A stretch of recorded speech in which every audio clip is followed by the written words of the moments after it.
Okay, so this is a video I've been postponing for a while because there really is quite a lot to go through with Canvas. Canvas is the site that you can see in front of you right now, and this is more specifically my IB Diploma Physics course. Now, Canvas is an online learning management system that does a couple of things that I've been trying to do myself, or at least trying to find another service to do for quite some time. Firstly, I'm going to show you how I've been planning my IB Diploma Physics course. Now, I think the idea with Canvas is that you add things like assignments, discussions, and such separately. For me, it makes a lot more sense if I click on the Modules tab and I plan my course linearly like such. So you can see for Unit 1 measurements, which is supposed to take around 5 hours, I've got all of these different activities queued up for my students, so that takes them right the way down to Unit 2 mechanics. So just focusing on the measurements one, there's a few things I'd like to show you here. The first module type I'd like to discuss is this one here with the little speech bubble next to it.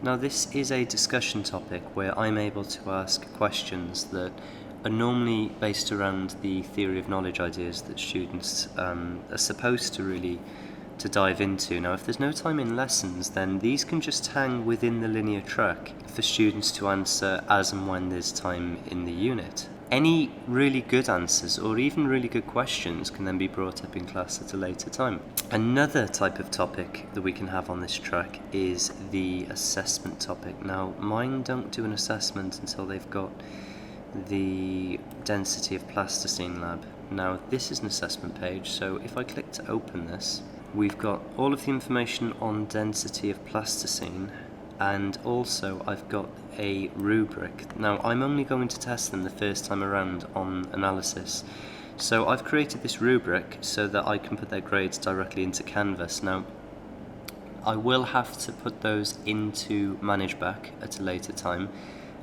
because ManageBack is what my school use heavily for their reporting. But I really like that Canvas has this option to have rubrics built in, and there's a standalone mobile phone application called SpeedGrader, which allows me to have this rubric on my mobile phone to make it even faster in grading student assignments. Another type of topic page is just simply the content page or the notes. So an example of that sort of page would be this density of plasticine page. And this is really just an empty page to fill with as much information as you have. Now, I've actually got most of my information from a service that my school pay for through InThinking, which is run by Chris Hamper. Another thing I like with Canvas is that you can, I think this is where the name comes from, it's a blank canvas that you can really embed all sorts of media into. For example, if I scroll up to, where is it? So if I scroll up to this Quizlet and open this, you can see that I've embedded a Quizlet into the canvas, so the students can choose their study mode. Quizlet is another piece of tech ed that I'll be making a video on very shortly because it's such a useful service, and I really like that I can embed that into my canvas, and that goes with things like Google Docs or TED Ed videos or YouTube videos and a whole ton of other services. In fact, I might make a video solely on the things that you can bring into Canvas because there really is that much.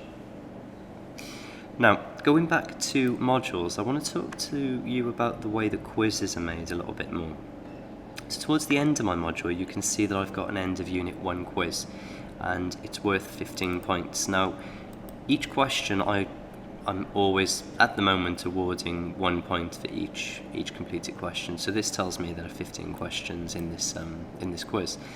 If I open up the quiz, and if I choose to edit, you can see how I've pulled these questions in. So I'm going to select to go to questions, And each box here is a question bank that I've made, and you can make as many question banks as you like. So my first bank, 1.1.1, is pulled from the bank Fundamental and Derived SI Units.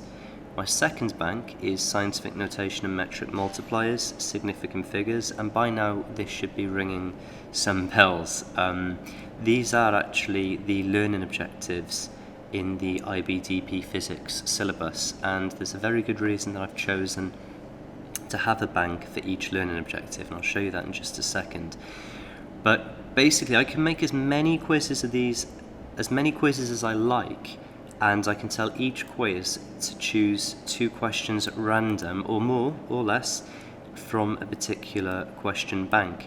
The only thing I need to be careful to do there, though, is to actually have enough question banks to so that the questions are more often than not unseen by the students. So if I show you my question banks, okay, so these are the question banks, and you can see it goes from fundamental and derived units right the way through the measurements topic, absolute and fractional uncertainties. Now, this is one thing that does annoy me.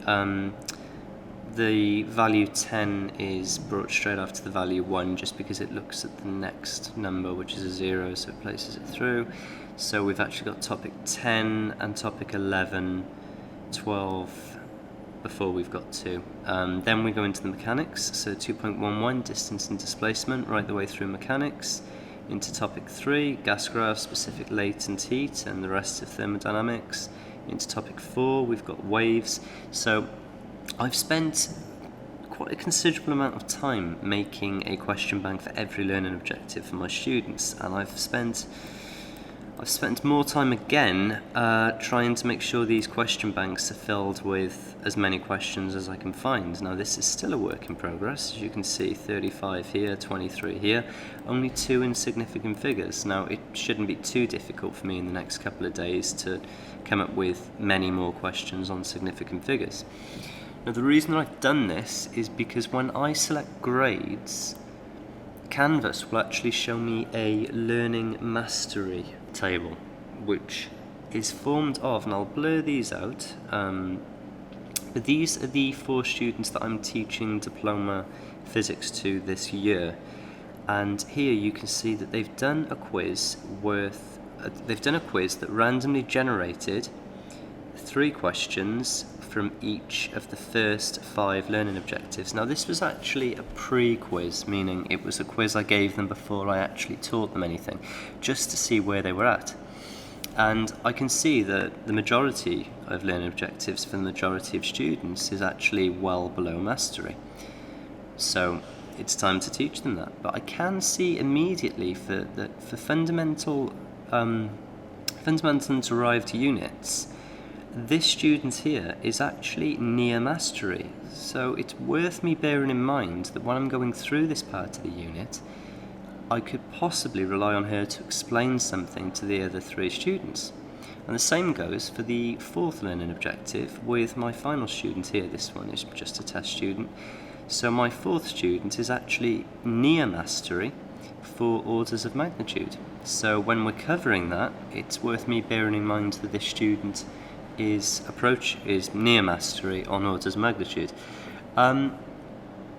In my opinion, and I hope you'll agree with me in watching this video, but in my opinion, this is probably the most powerful tool I've ever managed to give myself as an educator.